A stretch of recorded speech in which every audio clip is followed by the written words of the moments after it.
The Canadian Army exists as the largest element of the Canadian Forces. Formerly known as Land Force Command, it has undergone many changes since the end of the Cold War and since the global war on terror.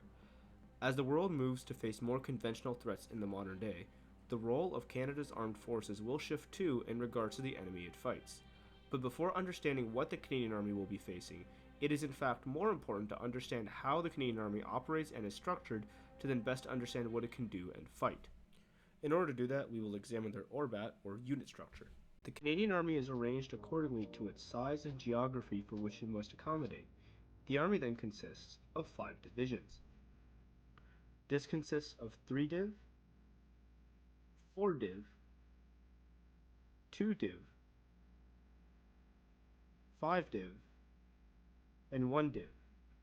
3 div has 1 brigade, 38 brigade, 39 brigade, and 41 brigade. 4 div has 2, 31, 32, and 33 brigade. 2 div has 5, 34, and 35 brigade. 5 div has 6 support, 36, and 37 brigades. Given it varies nation to nation, the question becomes, what is a brigade?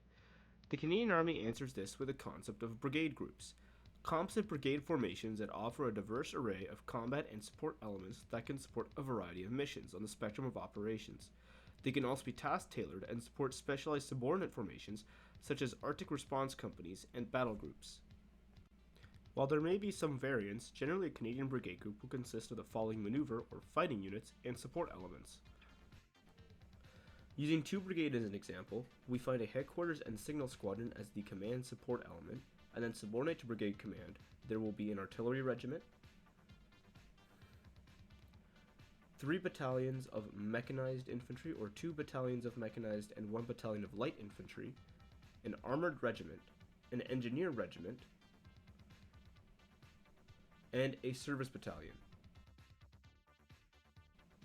Now in the brigade, there is an extensive staff structure under the headquarters element that will have the Continental G Staff, the Chief of Staff, the Adjutant, the Deputy Commander, Formation Sergeant Major, and other administrative and support staff that report to the brigade commander to assist the command team in delivering all of its functions to subordinate formations.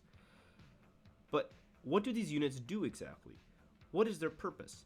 While doctrine sets guidelines for how the Army wishes to operate its formations and units, generally speaking, the aim and guiding principles of these units follows as such. The infantry, be they mechanized or light, will aim to close in and destroy with the enemy using a variety of tools at their disposal, such as small arms, including rifles and machine guns, to more heavier direct fire support weapons such as grenade projectors and mortars and tow missiles. The armored will use fire and maneuver tactics through the use of heavy and light armored vehicles to gain a decisive breakthrough enemy lines to then follow on with a tactical advantage for follow-on forces. The engineer's aim is to provide the facilities and ability for the Army to move and support itself while denying the same to the enemy in terms of the ability to move and support themselves. Their secondary duty, in fact, is to actually act as infantry soldiers when and where the time calls for it. The artillery's role is to provide indirect fire support with the use of its guns and other assets to support the maneuver elements on the ground, such as the armored, infantry, and engineers. Logistics will aim to provide sustainment, transport, and maintenance facilities to all maneuver and further support elements in order to sustain the brigade's operations. Signals provides a command support element by extending command and control to subordinate units and formations through a variety of means, from VHF to encrypted SATCOM. That's how, at least on a base level under Army Command, the force is built. With the recent threats from new centers of power, it can be foreseen that much of the Army will be subject to change, with even now talks being in the works to expand the existing force structure to better support the needs of the CAV. I'll be putting out more videos on the individual corps and units in the Army, along with other special interests that may be relevant or equally cool.